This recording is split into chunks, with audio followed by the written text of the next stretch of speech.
안녕하십니까. 공론화위원회 위원장 김상렬입니다. 저희 위원회는 지난 3월 2박 3일간 이해관계자를 중심으로 하는 의제수기단 워크숍을 가졌으며 공론화 의제별 대안을 개발하였습니다. 지난 4월 13, 14 그리고 20, 21일 총 4일간 시민대표단 수기 토론회를 개최하였습니다.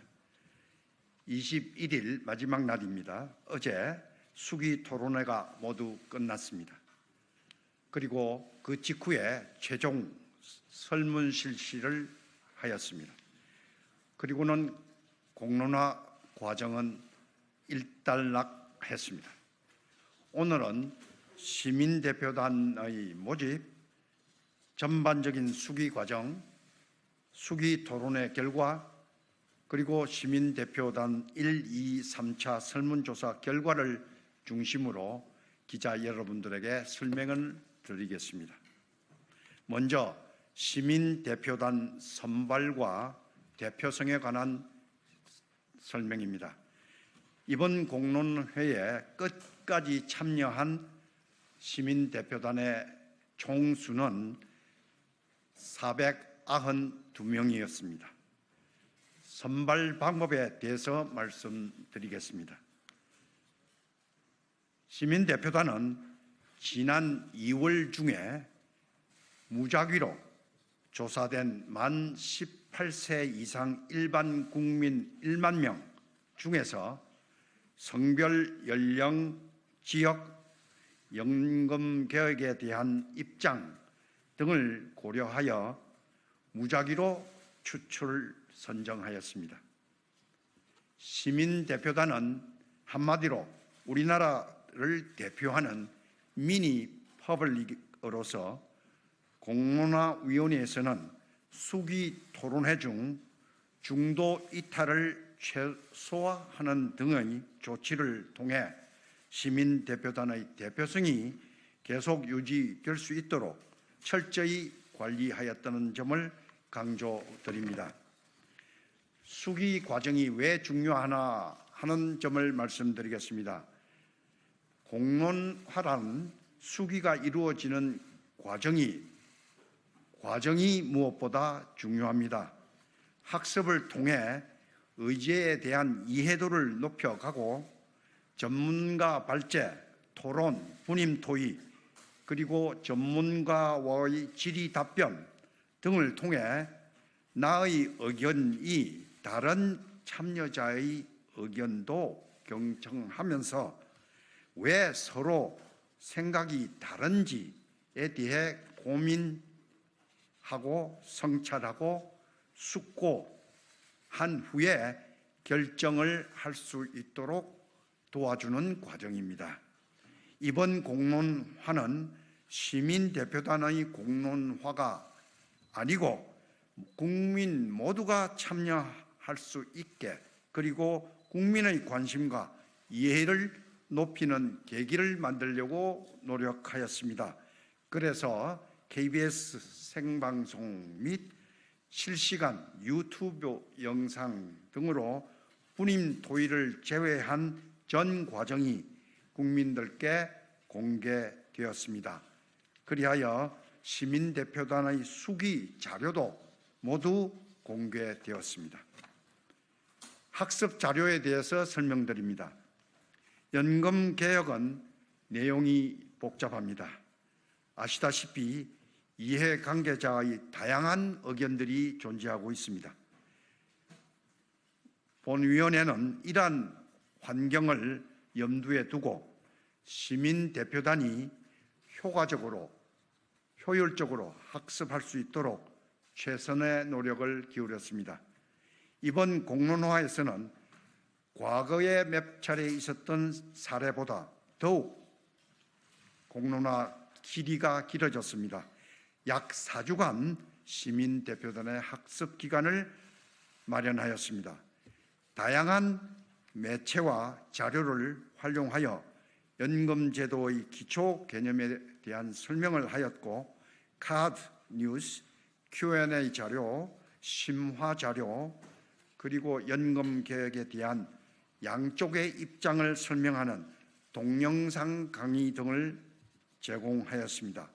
특히 동영상 강의는 학습 진도율을 점검하면서 시민 대표단이 양쪽의 입장을 균형 있게 끝까지 학습하도록 독려하였습니다. 이 모든 수기를 위한 자료의 생산과 관리 배포는 공론화위원회의 논의와 결정에 따라 이루어졌습니다. 시민 대표단에게 제공된 수기 자료집은 재정 안정과 소득 보정을 주장하는 자문단 의견을 충분히 수렴하여 공론화위원회가 최종 작성한 것입니다.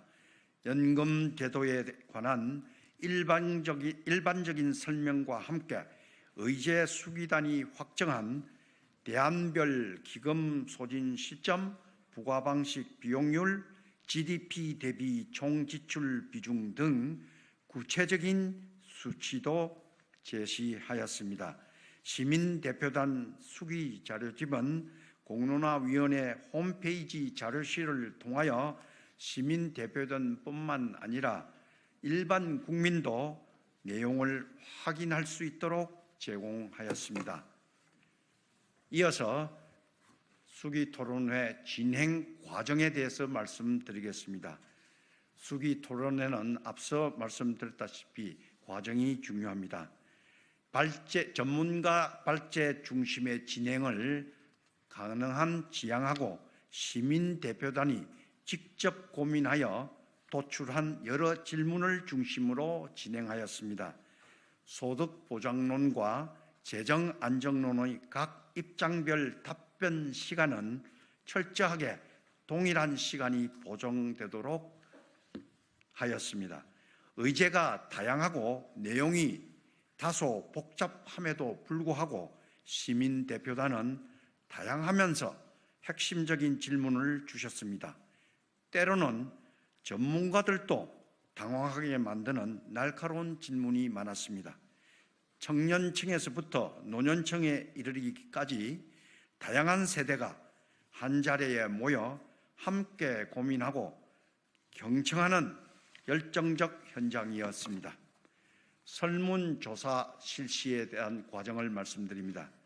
다음으로 설문조사는 총 3차에 걸쳐 시행하였습니다.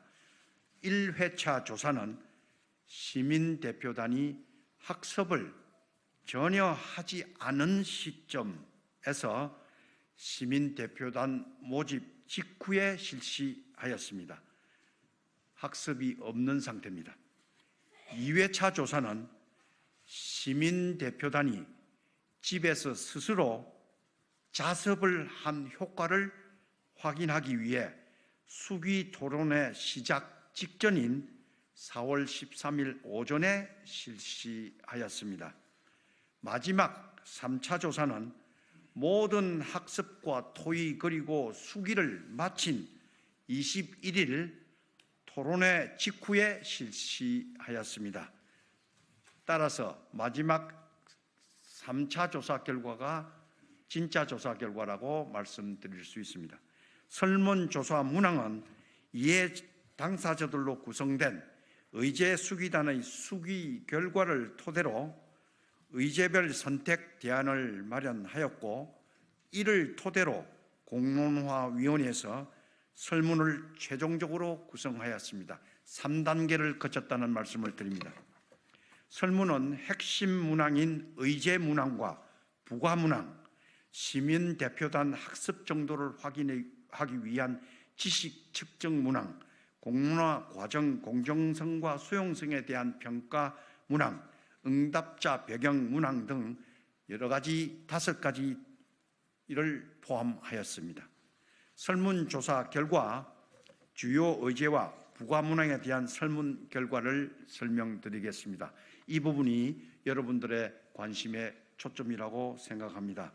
의제 1입니다. 의제가 7개 있었지만 그 중에서도 특히 의제 1에 대한 부분입니다. 국민연금의 보험 요율과 소득 대체율에 대해서 소득 대체율 50%, 보험률 13%가 이란이었습니다. 이 이란이에 응답하신 시민대표단의 비율은 56%였습니다. 소득 대체율 40%와 보험료율 12%인 이안에 대한 응답률은 42.6%로 나왔습니다. 차이가 13.4%로 비교적 높게 나왔습니다. 오차 범위가 95% 신뢰 수준에서 플러스 마이너스 4.4%포인트이기 때문에 두 대안의 차이는 오차 범위 밖이라고 말씀드립니다. 의제 2는 의무 가입 상한 연령과 수급 개시 연령에 대한 설문입니다. 의무 가입 상한 연령을 만 64세로 상향, 지금 현재 59세에서 찬성률은 80.4%, 그대로 두자는 것이 17.7%로 나왔습니다. 의무가 상한 연령을 만 64로 높이자는 응답이 더 높게 나왔습니다. 의제 3으로 넘어가겠습니다. 국민연금 사각지대 해소 방안으로서 가장 많이 선택된 안은 출산 크레딧을 현재 자녀부터 전 자녀로 확대하는 겁니다. 자녀당 크레딧 부여 기간을 2년으로 늘리는 안도 82.6%로 나왔습니다. 굉장히 높게 나왔습니다. 군 복무 크레딧 부여 기간 역시 상당히 높게 나왔습니다. 현재 6개월 부여하고 있는데 전체 군 복무 기간으로 확대한다가 57.8%를 기록했습니다. 의제 3입니다. 국민연금과 기초연금과의 관계입니다. 대표적인 구조개혁의 의제라고 말씀드립니다.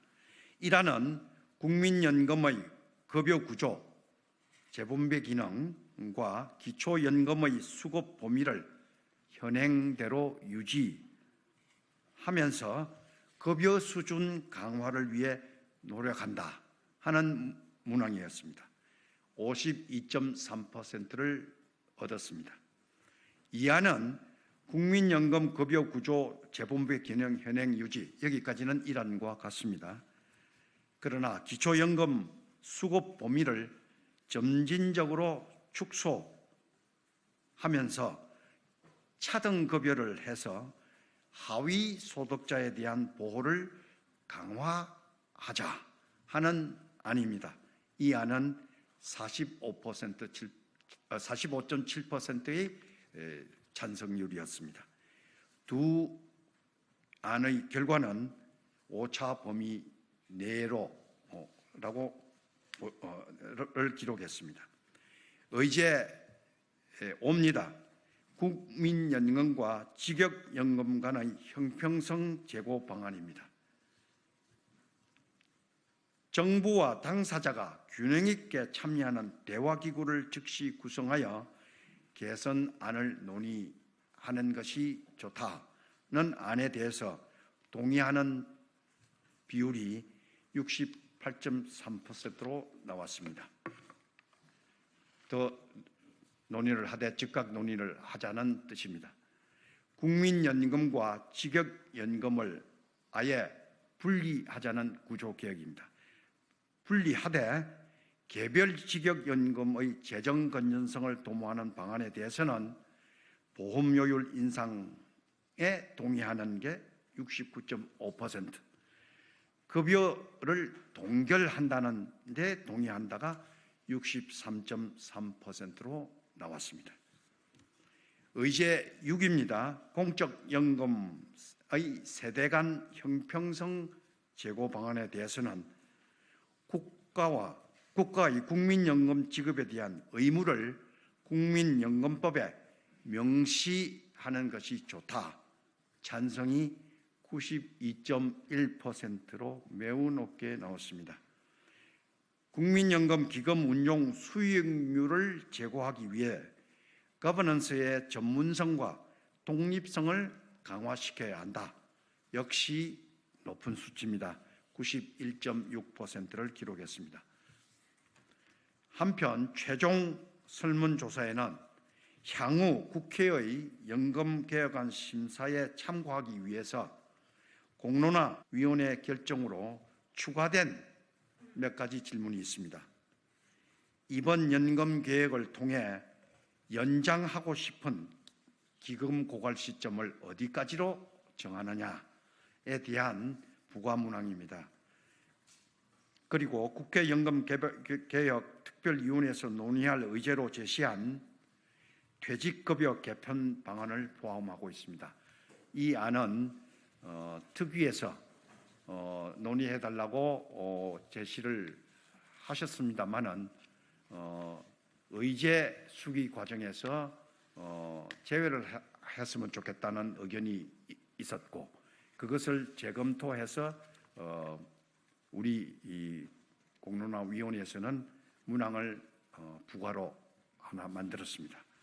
기금 고갈 연장 시점에 대해서는 가장 길게 제시한 2090년 또는 그 이후에 해야 된다고 보는 견해가 24.1%로 가장 많았습니다. 그 다음으로는 2070년이 제시되었습니다. 17.2%였습니다. 퇴직급여 제도 개선 방안에 대해서는 퇴직금, 퇴직연금, 현행제도죠. 일부를 별도 기금으로 적립 운용하여 준공적 연금으로 전환했으면 좋겠다 하는데 찬성하신 분이 46.4%였습니다. 참고로 지식 측정 문항도 있었습니다. 연금 제도에 대한 10개의 문항으로 구성된 퀴즈를 제시하였습니다. 그리고는 정답을 찍기로 했는데 정답률은 1차 조사에서 40.4%로 50%가 안 됐습니다. 2차 조사에서는 61.6% 학습 효과가 나오기 시작합니다. 3차 조사에서는 75.6%로 수기 과정을 거듭하면서 정답률이 높아졌다. 그만큼 학습 효과가 나왔다. 이렇게 말씀드릴 수 있습니다. 자, 이제 마지막으로 앞으로 예정 사항입니다. 이 부분 역시 기자님들의 관심이 많으리라고 생각합니다. 공론화 설문조사는 문항이 많았기 때문에 상세한 분석이 필요합니다. 아시다시피 지금 말씀드린 단순 집계는 어제 공론화 끝나고 난 뒤에 조사를 해서 단순 집계가 새벽에 나왔습니다. 그거를 지금 자료를 만들다 보니까 여러분들의 궁금증을 일시에 다 풀 수가 없습니다. 그래서 여러분들이 제시한 질문에 대한 보다 충실한 답변은 이번 주 금요일 오전까지 마련해서 다시 보도자료를 제공할까 합니다. 수기 단계별 의견 변화와 학습의 효과성 등을 포함한 상세 결과 보고서를 1단계 보도자료가 나오고 난 뒤에는 다음 주에 보다 상세한 결과 보고서를 발표할 예정입니다. 아울러 공론화 과정과 소통, 수기, 조사 측면에서의 가장 심도 있는 활동 기록을 백서로 발표합니다. 5월 29일 우리 위원회 활동 종료 전까지 공개할 예정입니다. 다시 말씀드리겠습니다. 1차 오늘 끝나고 난 뒤에 1차 보도 자료는 이번 주 금요일 오전까지 준비하겠습니다. 그리고 보다 상세한 결과 보고는 다음 주 중에 하고 마지막 최종 보고서는 백서 형태로 5월 말까지 제공하겠습니다. 이번 공론회의 가장 중요한 결론은 연금 개혁의 필요성에 대해 시민 대표단이 공감해 주셨다는 것입니다. 이번 공론화 과정을 통해 도출된 설문조사 결과는 국회에서 그 방향성을 충분히 고려하여 소득 보장과 재정 안정을 동시에 고려 조화할 수 있는 연금 개혁 방안을 마련해 주실 것으로 믿습니다. 지금부터는 국회의 시간이라고 생각합니다.